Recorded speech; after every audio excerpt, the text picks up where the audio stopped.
Star hospitals Banjara hills తో పాటు ఇప్పుడు ఫైనాన్షియల్ డిస్ట్రిక్ట్ లో కూడా.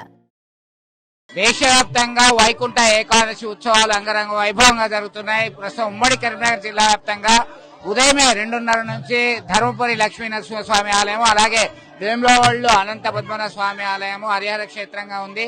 ప్రస్తుతం మనం కరీంనగర్ నలువీధుల నుంచి భారీ ఎత్తున క్యూ లైన్ లో పెద్ద ఎత్తున భక్తులు స్వామివారిని దర్శించుకుంటున్నారు. ఉదయం నుంచి కూడా అసలు వైకుంఠ ఏకాదశి ఏంది, దాని ప్రత్యేకత ఏంది, ఉత్తర ద్వార దర్శనం చేస్తే ఏమొస్తుంది, అసలు మనతో స్థానిక వేద పండితులు ఉన్నారు. స్వామి చెప్పండి, అసలు ఎందుకు ఇంత ఉదయం నుంచి కూడా ఈ ఉత్తర ద్వార దర్శనం చేసుకోవడానికి సిద్ధంగా ఉన్నటువంటి పరిస్థితి భక్తులు?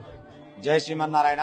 అఖిలాండ కోటి బ్రహ్మాండ నాయకుడు ఆది మధ్యాంతర రైతుడైన కలియుగ దైవమైనటి వెంకటేశ్వర స్వామి దేవాలయం మార్కెట్ రోడ్ కరీంనగర్ నుంచి ఈ రోజు ముక్కోటి ఏకాదశి శనివారంతో కూడుకొని ఉండడం వల్ల అధిక సంఖ్యలో భక్తులు పాల్గొని స్వామివారి కృపాకటాక్షాలు పొందుతున్నారు.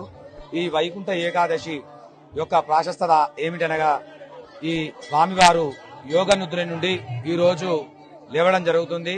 మర అనే రాక్షసుని సంహారం తర్వాత స్వామివారు యోగ నిద్ర నుండి లేవడం ద్వారా ముక్కోటి దేవతలు వచ్చి స్వామివారిని ఉత్తర ద్వార దర్శనం గుండా దర్శించుకోవడం జరుగుతుంది.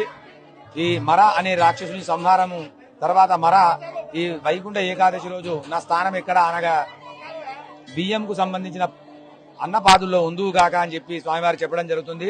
అందుకని వైకుంఠ ఏకాదశి రోజు ఎవరైతే బియ్యానికి సంబంధించిన వస్తువులు తింటారో వారికి రాక్షస లక్షణాలు వస్తాయని చెప్పి ఈ వైకుంఠ ఏకాదశి రోజు ఒక పొద్దులు ఉండడం జరుగుతుంది.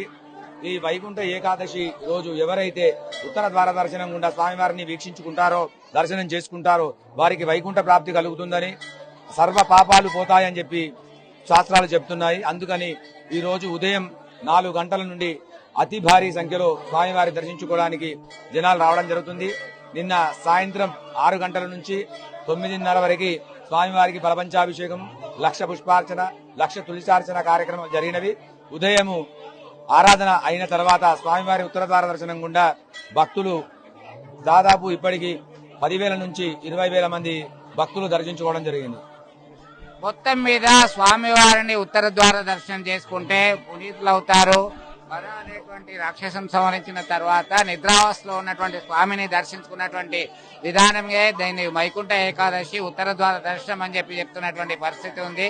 మొత్తం మీద చూస్తున్నాం మనం ఉదయం ఇది తూర్పు వీధిలో ఉన్నటువంటి భారీ క్యూ లైన్, ఇటు 3 వైపులా కూడా క్యూ లైన్ లో భారీగా వస్తున్నటువంటి జనాలు భక్తులను మనం చూస్తున్నాం. తన భక్తి శ్రద్ధలతో పునీతులు అవుతున్నటువంటి పరిస్థితి. కరీంనగర్ లో ఉన్నటువంటి మార్కెట్ లో వెంకటేశ్వర స్వామి ఆలయం ఇది స్వయంభూగా మరి చెప్తారు. దాదాపుగా 500 సంవత్సరాల క్రితమే ఈ ఆలయాన్ని ఒక స్థానికుల స్వప్నంలో దర్శించుకున్న తర్వాత ఈ ఆలయాన్ని అభివృద్ధి చేసినట్టుగా చెప్తున్నటువంటి పరిస్థితి ఉంది. ప్రస్తుతం మనం చూస్తున్నాం ఇక్కడ ఆలయములో ఉన్నటువంటి పరిస్థితిని చూస్తున్నాము. ఉదయం నుంచి కూడా వాళ్ళు పెద్ద ఎత్తున వచ్చినటువంటి పరిస్థితి. అమ్మా, ఎట్లా దర్శనం చేసుకున్నారు కదా, అక్కడ ఎట్లా అనిపిస్తున్నారు? చాలా బాగుందండి. ఉత్తర ద్వార దర్శనం అయిపోయిందా? చాలా సంతోషంగా ఉంది. లేదండి, ఎంత టైం పట్టింది? చాలా సమయం పట్టింది. చెప్పండి, ఎట్లా అనిపిస్తుంది? శ్రీనివాసరావు బాగుంది అంటే మీరు చెప్పండి, ఎంత అనిపిస్తున్నారు? బాగా అనిపిస్తుంది. 20 నిమిషాలు అయింది. ఇదే ఫస్ట్ టైమా? ఇదే ఫస్ట్ టైం. అందరూ కూడా పునీతులుగా అవుతున్నటువంటి పరిస్థితి ఉంది. ఇంకా ఎట్లా అనిపిస్తుంది? ఇదే ఫస్ట్ టైమా మీరు? ఇదే ఫస్ట్ టైం. ఎట్లా అనిపిస్తుంది? దర్శనం అయిపోయింది అక్కడ ఉత్సవ విగ్రహాలు? అయిపోయింది, బాగానే అయింది. సో మొత్తం మీద అందరూ కూడా పునీతులు అవుతున్నటువంటి పరిస్థితి మనం చూస్తున్నాం. ఇదంతా కూడా ఇక్కడ వచ్చారు, ఈ మెట్లెక్కి చూసినటువంటి పరిస్థితి ఉంది. దానికి సంబంధించినటువంటి వెంకటేశ్వర స్వామి మూల విరాట్ని కూడా చూస్తున్నాం మనం. వెంకటేశ్వర స్వామిని దర్శించుకుంటున్నారు. అంటే శ్రీమన్నారాయణుడు, లక్ష్మీ నరసింహస్వామి, ఇట్లా వైష్ణవ సంప్రదాయం ప్రకారము ఆలయాలన్నీ కూడా భక్తులతో కిటకిటలాడుతున్నటువంటి పరిస్థితి అయితే మనం ప్రత్యక్షంగా చూస్తున్నటువంటి పరిస్థితిని గమనించవచ్చు. చూస్తున్నాం ఇదంతా కూడా ఒక ప్రత్యేక ఏర్పాట్లు అయితే చేశారు. వాలంటీర్స్ అందరు కూడా పెద్ద ఎత్తున సేవలు అందిస్తున్నటువంటి పరిస్థితి ఉంది. వివిధ ప్రాంతాల నుంచి ఉదయం 2:30 నుంచే ఇక్కడ ఉన్నారు అంటే మనం అర్థం చేసుకోవాల్సినటువంటి పరిస్థితి ఉంది. ఎందుకంటే చాలా రద్దీ ఉంది ఇక్కడ. మీరు చెప్పండి, ఎన్ని గంటలకు వచ్చారు? క్యూ లైన్ లో ఎప్పుడు ఉన్నారు మీరు? గంట అయిందా? ఎట్లా అనిపిస్తున్నారు దర్శనం చేసుకుంటే? బాగుంటది. ఏంది అసలు వైకుంఠ ఉత్తర ద్వార దర్శనం ఎందుకు చేసుకున్నారు? ఉత్తరదార ఎవరితో వెళ్ళి లేస్తాడు కదా స్వామి ఇప్పుడు. ఎవరిని చేస్తే విశేషమైనటువంటి ఫలితాలు ఉంటాయని తీసుకున్నారు. అదే అదే అంతే కదా.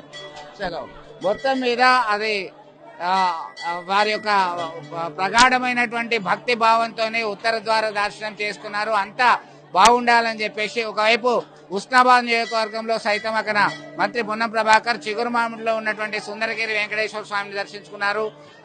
ధర్మపురి లక్ష్మీనరసింహ స్వామి వేములవాడలో, అలాగే ఉమ్మడి జిల్లా వ్యాప్తంగా ఉన్నటువంటి ఆలయాలన్నీ కూడా భక్తులతో కిటకిటలాడుతున్నటువంటి పరిస్థితిని చూడొచ్చు. వీడియో సుమన్ తో కలిసి చంద్రశేఖర్, RTV, కరీంనగర్ నుంచి. మరిన్ని వీడియోస్ కోసం ఛానల్ ని సబ్స్క్రైబ్ చేయండి. లేటెస్ట్ అప్డేట్స్ కోసం వాట్సాప్ ఛానల్ ని ఫాలో చేయండి. అండ్ లింక్ డిస్క్రిప్షన్ లో ఉంది.